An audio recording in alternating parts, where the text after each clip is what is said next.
Hello friends, I'm about to start reading chapter 4, scene 4 of my book Glory, and this chapter, this scene will wrap up the Old Testament story of Ezra and his people who wrote down the Old Testament. But it's such a short chapter that I have time for a quick musical minute, and today I want to talk about the most serendipitous instrument, the most accidental instrument ever created by human beings, and it is the harmonica.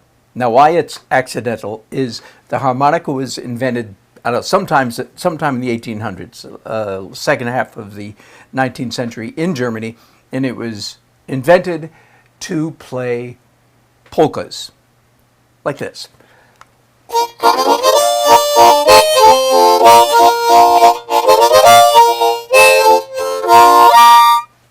Right? Now, I bet 80% of kids that get a harmonica, they've heard a harmonica on the radio. They've heard it on country music, on rock music, on jazz even, and they've heard somebody playing the harmonica go, ooh, I want to play like that. And they get their harmonica home from the store or it comes in the mail, and they start blowing.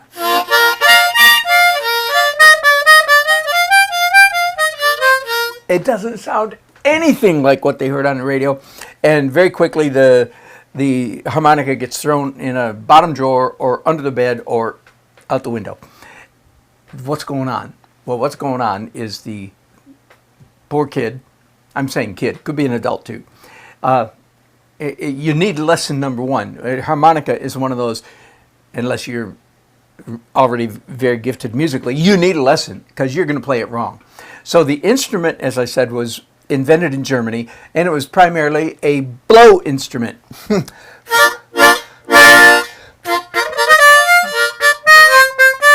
It's blow and draw, blow and suck, but you know, we want to be not so crude, so we call it blow and draw. And it was invented to be primarily blowing, a little bit drawing. But we don't know what happened, but sometime, again, probably in the 19th century, it came over across the ocean in some white man's luggage, and some black man picked it up. Now, we don't really know this is what happened, but, you know, makes a good story. And for some reason, the black man picked it up. Instead of blowing, he drew. I don't know how long he sucked, drew air. Couldn't have been too long before he did something weird with his tongue.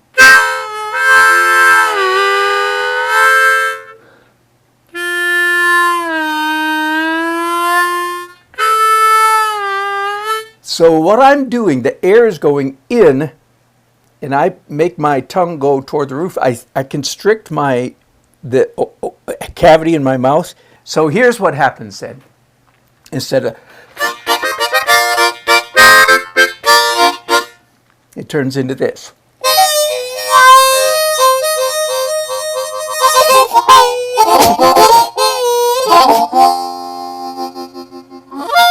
The bottom half, when you're drawing, you can change the pitch. Top half, when you're blowing, you can change the pitch. For decades, maybe over a century, everybody on the planet thought there were notes missing. This is called a diatonic harmonica. By the way, those of us who are cool, we call it a harp. We don't call it a harmonica. So the people thought there were notes missing, but a freaky young genius discovered that there was missing. You could get the missing notes. I'm going to play a couple of them for you. Same hole, blowing, drawing, and then drawing, bending. All that's in one hole. Now, same hole.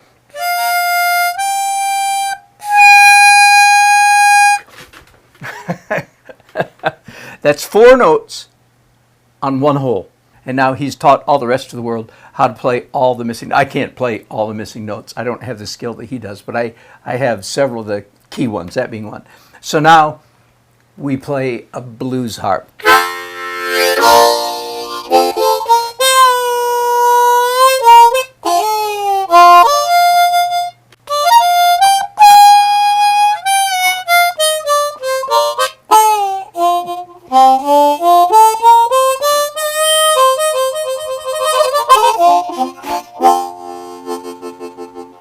something like that. That's enough. Let's get on to reading the book. The book is called Glory, Chapter 4, Scene 4, Riddle. There's one more funny twist in this story about our new Bible. Now that we knew that King David was the singular hero of the human race, we were anxious to have his biography recited to us again. You know, the part called the biography of King David. When we mentioned this to the scribes and scholars, they winked and elbowed each other. There is no part called the biography of David, they said. We named his biography after someone else. We were flabbergasted. Why would you name the biography of the world's most important man after someone else? The scribes winked and poked again. Then they told us this story. We had just finished wrapping up the word of the days, they said. But we still had to come up with names for some of the earlier writings. We were just about to call one of them The History of King David, when one of our scholars, a quiet man who sat at the very end of the table, these quiet ones are always giving us trouble, raised his hand and said, I think we should call it something else. We all turned to stare at the sly man. Whatever do you mean? We asked. He elbowed the man next to him, raised one eyebrow, and said, I believe we should call it Samuel. We stared at him with open mouths. Why in the world would you call it that? We asked. He didn't answer right away. He just shrugged, rolled his eyes, and sat there smiling. At last he began talking. The driving passion of David's life was the glory of the Lord, he said softly. We were all nodding. But where did that passion come from? Where did he get that vision? We sat around the table in muddle-headed silence, so he went on. I believe he learned what the glory of the Lord did when it appeared at Shiloh.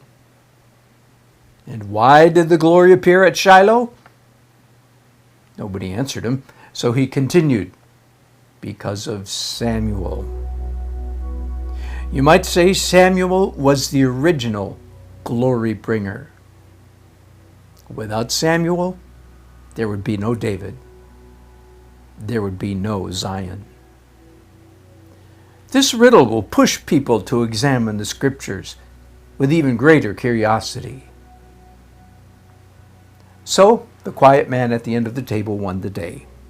When the Hebrew scriptures came out, the book containing the exploits of the greatest man in history wasn't named after him. It was named after his predecessor. King David's biography was called Samuel.